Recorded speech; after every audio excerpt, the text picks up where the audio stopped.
God, this game is fire. You guys gotta check this out. This is called Black. Hello, guys.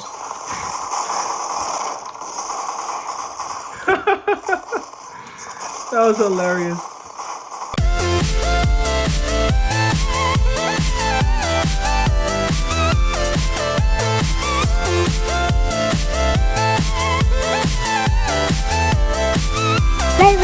My handheld brethren, welcome back to another episode of Play Retro, your home of your favorite retro handhelds. I'm your host, Javi, aka Mr. Play Retro. And if you've been wondering where I've been, what I've been doing, why I haven't posted a video in a little over a couple weeks, well, it's because I've been messing with this beautiful device. This is Retroid Pocket Flip 2.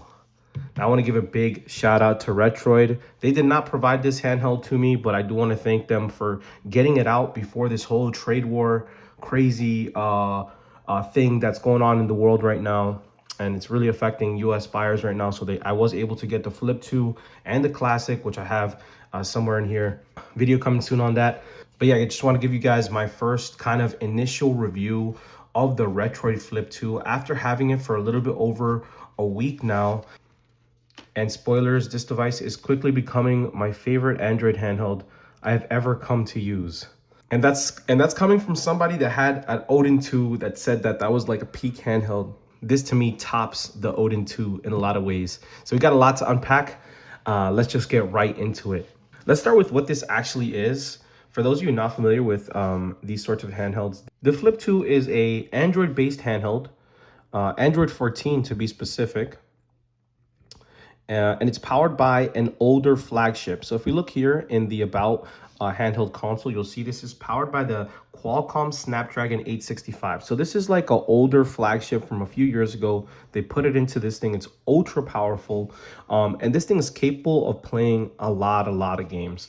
More specifically, you're looking at like mid-range emulation for something like this, GameCube, PlayStation 2. You can get away with a little bit of a secret console, if you know what that is.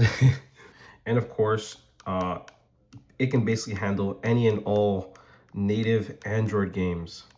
So I opted for this beautiful black color, mostly because I just love how the RGB lights around the joysticks pop even more, and it helps to isolate the screen on something like this.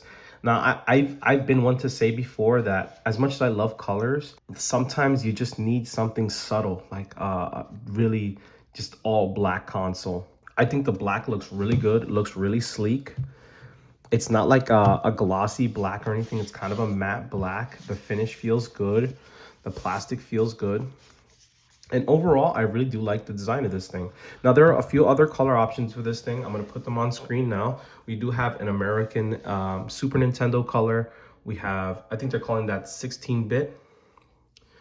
There's also a kind of GameCube colorway, which I think they're calling Indigo. And there's also a transparent blue kind of colorway, which in my opinion, that one looks the worst out of all the color options. But I could be wrong. I have to see it in person. Now, moving on to the design of this thing, it's a little bit weird. The first thing that greets you is this weird kind of logo on the face of it. I've heard mixed reactions. Some people like it, some people hate it.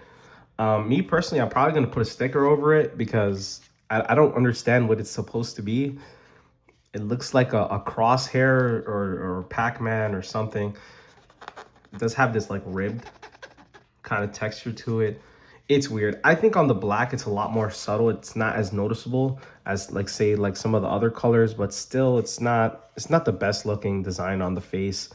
Moving over to the back, it's kind of some more lines. This one I don't mind at all. I think this looks fine. They have kind of like a square for the vent and then just a line going across, and it says Retroid Pocket on the bottom. I think it looks pretty good. Like this, I don't mind. The front, I'm definitely putting some sort of sticker. And I've already seen some of these showing up online on like Etsy stores and stuff. I'll put some on screen so you guys can see that. So this is going to allow a little bit of customization for this thing. I do wish they just put like a plain logo, kind of like the old Retroid like this. Because this looks pretty clean. And we're going to get into a comparison between the two. I think they did make a lot of improvements with this. And some Less improvements. I do really love the feel of this thing, specifically the watermelon. Oh my goodness, this thing feels like just amazing. And the curvature of the device is better than the new model for some reason. But we'll get into that in a little bit. But coming back to the design of this thing, once you open this thing, you are greeted by a beautiful OLED screen. And put a replay on screen of some gameplay I was just messing around with this awesome Teenage Mutant Ninja Turtles game. You guys got to check this out. Actually, I want to give a shout out to the company that ported this over. They're called PlayDigis. I have no affiliation with them, but I just love what they're doing for the Android platform. They're bringing a lot of really great games to Android, so I want to give a big shout out to them. And this is one of them. Previously, you could only play this game through Netflix. Like you had to have a Netflix subscription. Now you can actually purchase it. It's around like $7-8. And I absolutely love the fact that you can now own this game on Android. And I've been putting this on everything now. And yes, you can play this on Linux and blah, blah, blah. But I just love that you can have it on Android now natively. And you don't have to sign into Netflix. Like they can't just take it away one day if you decide not to pay anymore. I love that. But yeah, this screen, really like fantastic screen, near perfect screen. I love the colors. I love the color reproduction. It gets like really bright. If I pause this real quick, it gets like really bright, ridiculously bright for my eyes. For those of you that like really bright screens, I think you won't be disappointed with this one. And just look at it. There's no screen tearing. Blacks are super black. I love to look at this, and your games look so good on this screen, especially on this black model. It's like your eyes are naturally fixed on the screen because there's nothing else kind of taking your attention besides these LED lights, which you can turn off. But yeah, I love the screen. The one thing it's kind of a nitpick about this device is actually the touchscreen. So I think that's the thing with all clamshells in general. The fact that you have the touchscreen on the top is kind of awkward. Like you have to pull down from the top. It kind of gets like stuck on the chin and you have to reach more over in order to do things.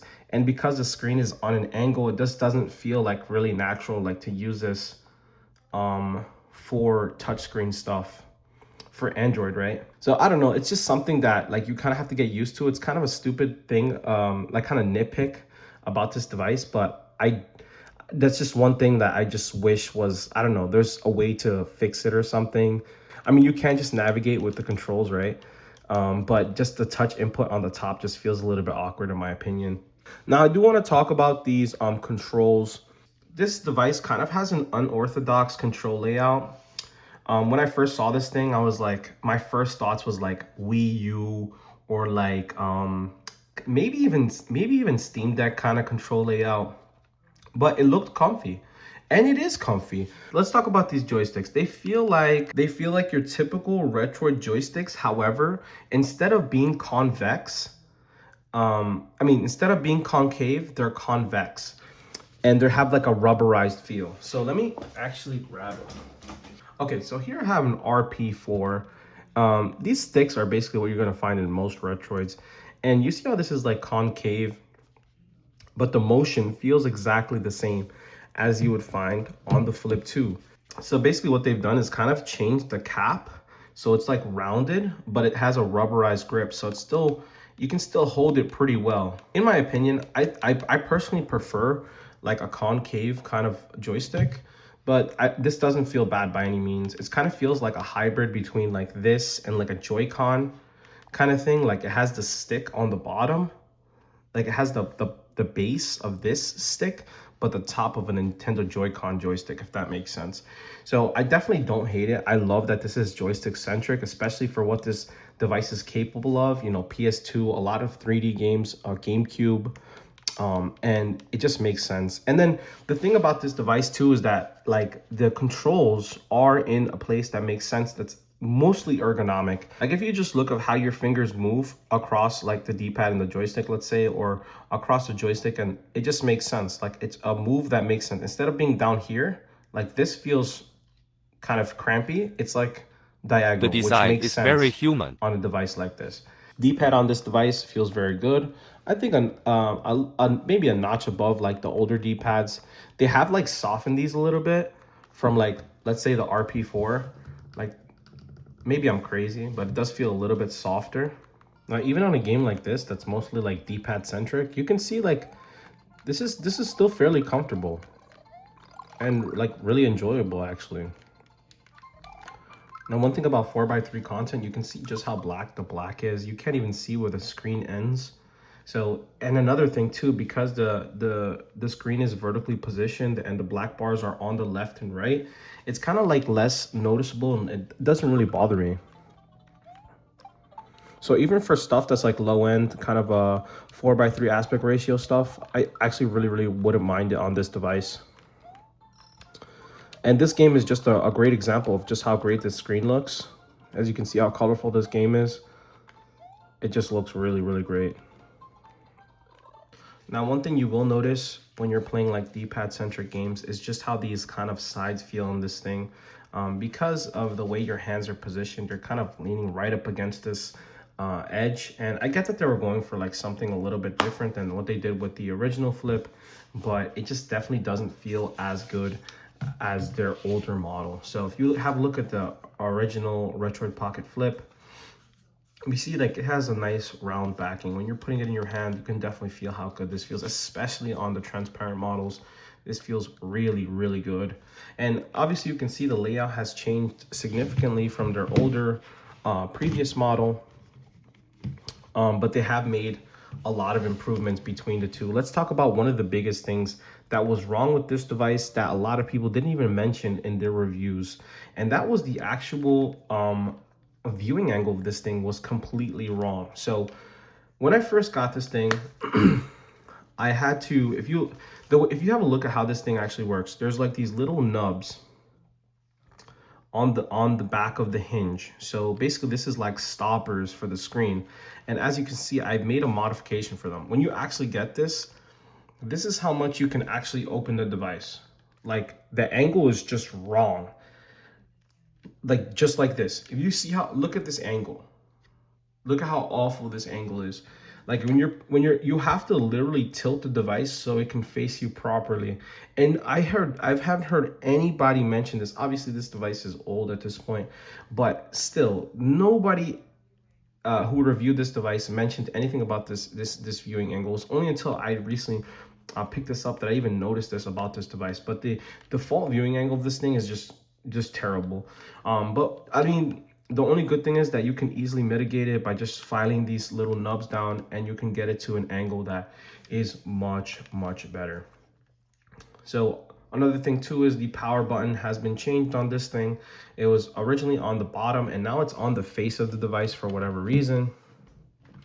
And as you can see, after changing the angle of it, it is almost like a DS kind of device. The screen is a little bit more polarizing on this one than the old one because there's a bezel with an extra bezel, and then you have the screen, which is like, but I will say that I really love the D-pad on this thing.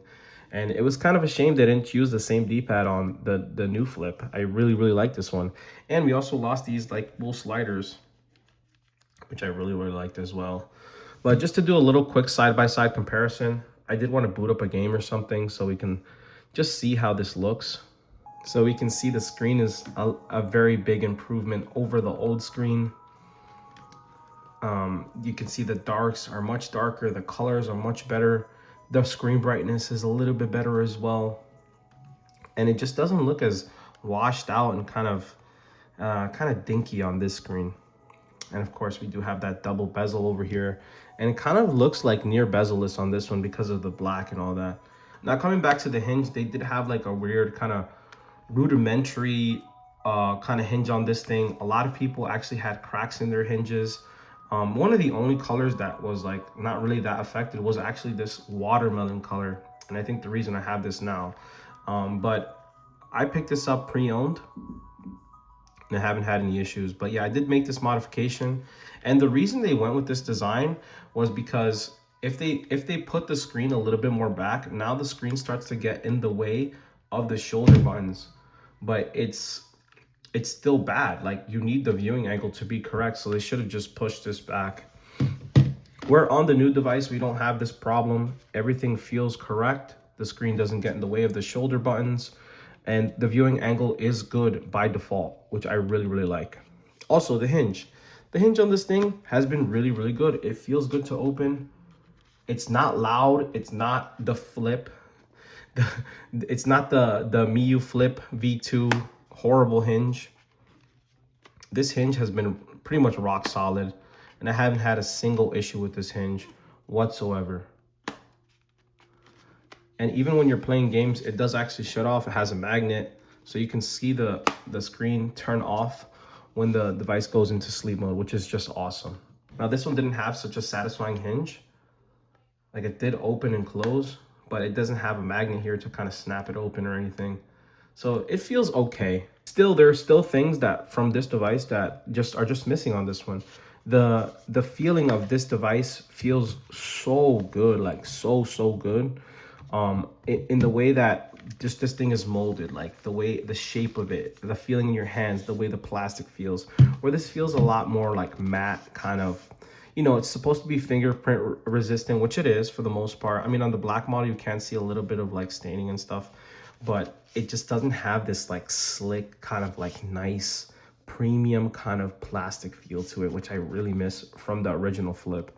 Another thing that was really improved from the old Flip was that this thing had backfiring speakers, which is like the dumbest thing I've ever seen in my life.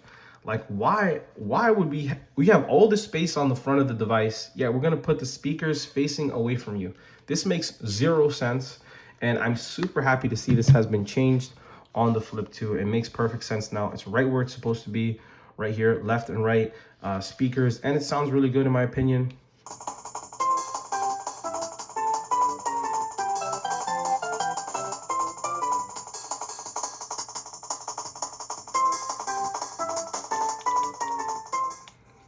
And while it's not like the greatest speakers in the world in the sense that like there's something missing there. Like, it's not, I don't know if it's not bassy or there's just something missing in the sound in this, like the speaker profile. They have to do some sort of update on this one. If you're wondering what this game actually is, this is a recompile of Mario 64, which you can get. I'll leave a link to it in the description below. It's super awesome. Basically, you can play Mario 64 in full HD with 60 FPS, all that. You can tweak the settings. You can even play co-op with this, which is super awesome. But it's just like the best way to play Mario 64 across any of these devices. But anyway, the point of this was to talk about the speakers. And the speaker placement is actually good. No matter where your hands are, they never get covered up. They sound good. They get loud enough, right? And they're just a massive improvement over this stupid design of having the speakers on the back, which made zero sense. But okay, we're gonna move on from that. Now, coming back to the controls, I did want to talk about how you can have these, both joysticks up top. This makes for a really great just first-person shooter device. Let's get into a game real quick so you guys can see. Check it out. I thought places like this only existed in movies. So here we're playing a little bit of Black for the PlayStation 2. And this is a great first-person shooter and really a primary example of how great of an experience for first-person shooters specifically this device can be.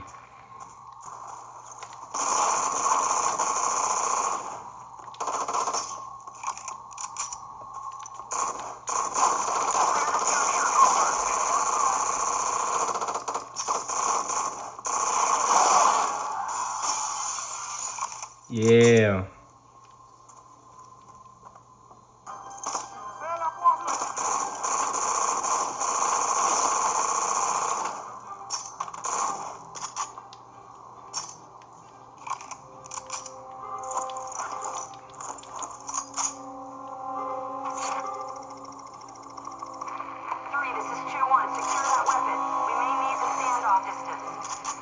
Oh, nice. Check this out, guys.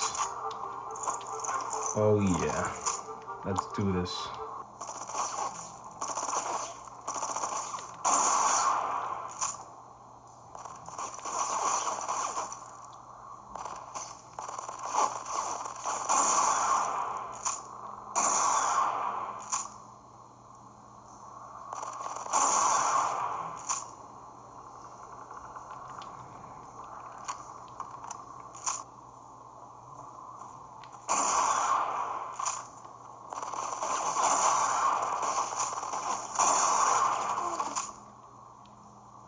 So yeah, as you guys can see, this thing is pretty much geared towards FPS, just the way the controls are kind of laid out. You can see this thing is just like perfect for first-person shooters, especially ones like this that's kind of single player. Let's go, goddammit! It just works so well. I have heard some people complain about the kind of the way the shoulder buttons feel. I haven't had that issue. I think the shoulder buttons feel fine. They feel pretty ergonomic in my opinion. The one thing I will complain about is, like, for example, on a first person shooter where you need like precision. Maybe it's just this game, but the joystick just doesn't have that much like perfect tune. You know what I mean? Or like you can't get it super perfect for, like, say a first person shooter like this. Like sometimes I just feel a little bit janky in a sense. So you'll see me strafing with the left stick to try to control it, but it's not always the best.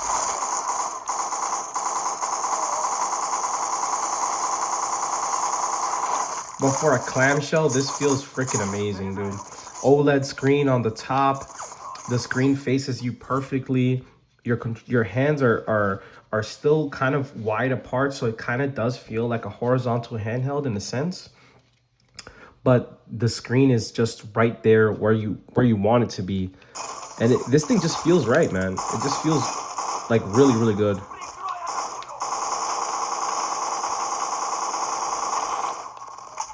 Man, I love killing guys on this thing, man. Alright, we're gonna bust out the sniper. I see you, bro. Yeah, keep talking.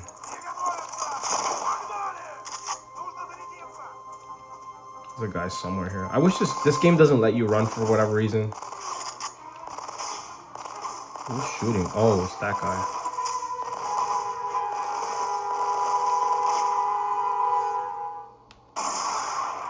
Yeah. So one thing you might have noticed about this thing, because it has a Snapdragon 865, this thing feels like super snappy. Not just when you're touching like the screen and stuff, but just performance-wise. It fast charges really fast. Like I literally, right before this video, right, I went to plug it in, maybe 15 minutes. It went from 50% up to what's now 82%, even though we were just playing some games on it and we had the screen on. So it was probably a little bit higher than that at the beginning of this video, but it charges fast. It downloads really fast as well. It has like, I think, Wi-Fi 6 in it, so it just you can download like a 3 gig game in like maybe a minute or so on this thing, as long as obviously you have good connection and stuff.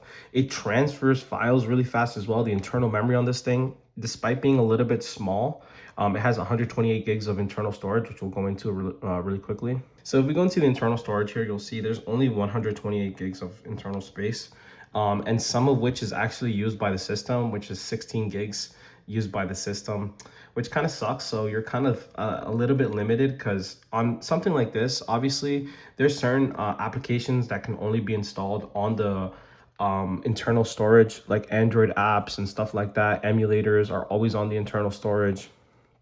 And I think texture packs for GameCube games, like if you want to do like high HD texture packs and stuff, that would be on the internal storage. So that's one downside of it, but the internal storage is really fast. And you also have a micro SD card slot right here. One minor complaint I have about it is that the door just doesn't go far enough.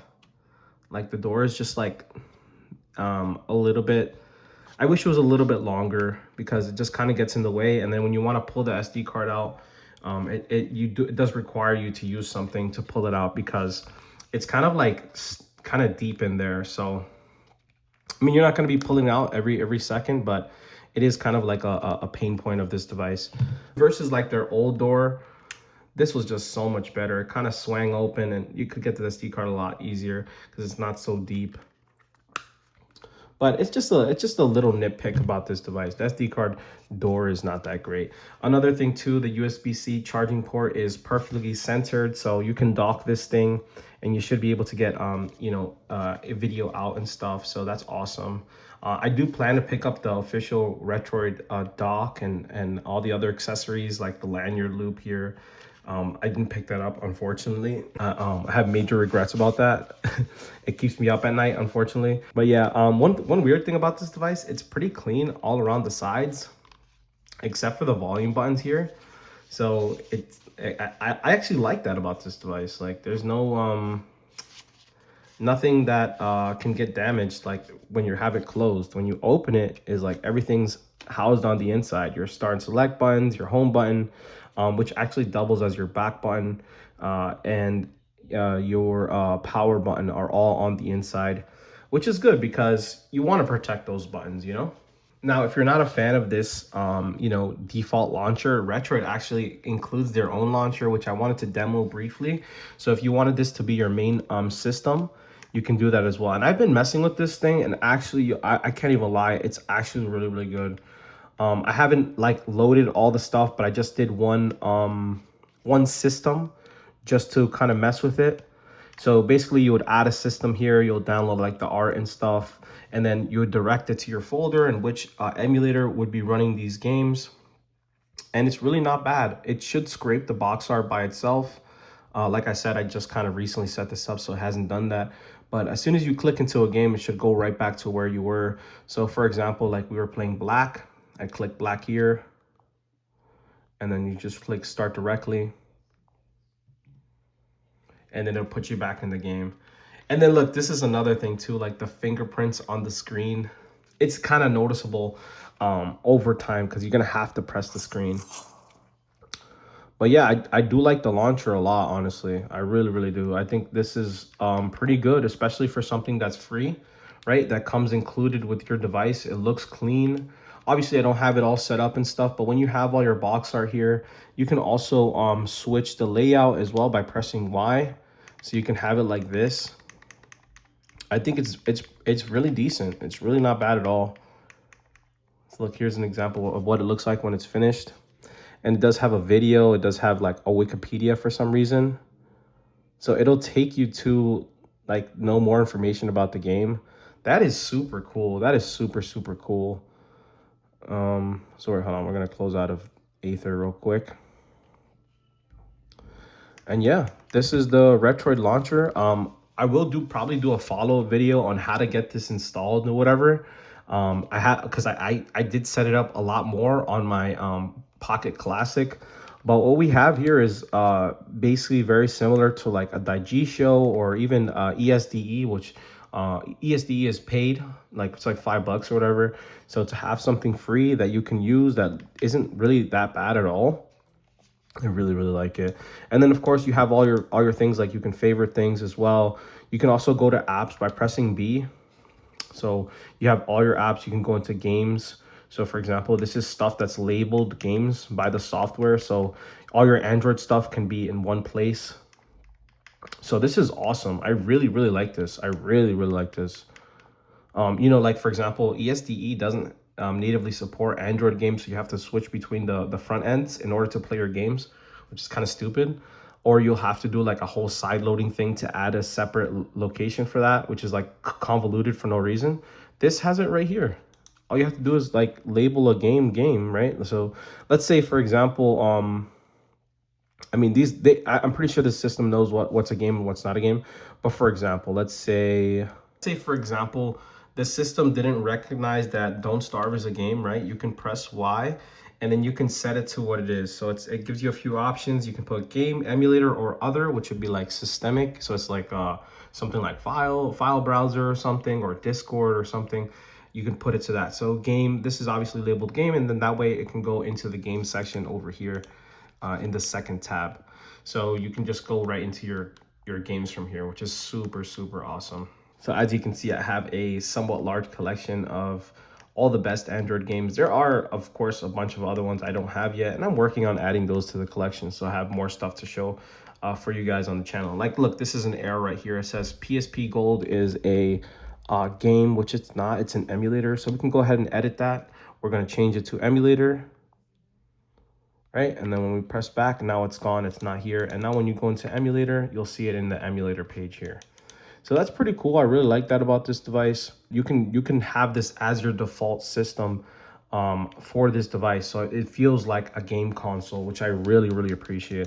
I'm gonna eventually move away from this Android side that looks kind of like a phone over to that platform eventually as soon as I set it up and stuff. But of course, I just got this device. I really just wanted to play it. I wanted to put my hands on it. I wanted to get through a few games and just experience this thing for what it is before just like tinkering and setting it up and doing all this crap, which I just don't want to do. I just like, especially with Android, that's something about this device, because it's Android based, the setup takes a long time, like getting all your emulators, configuring those emulators, you know, putting the files where they need to go, arranging things. It's kind of a drag.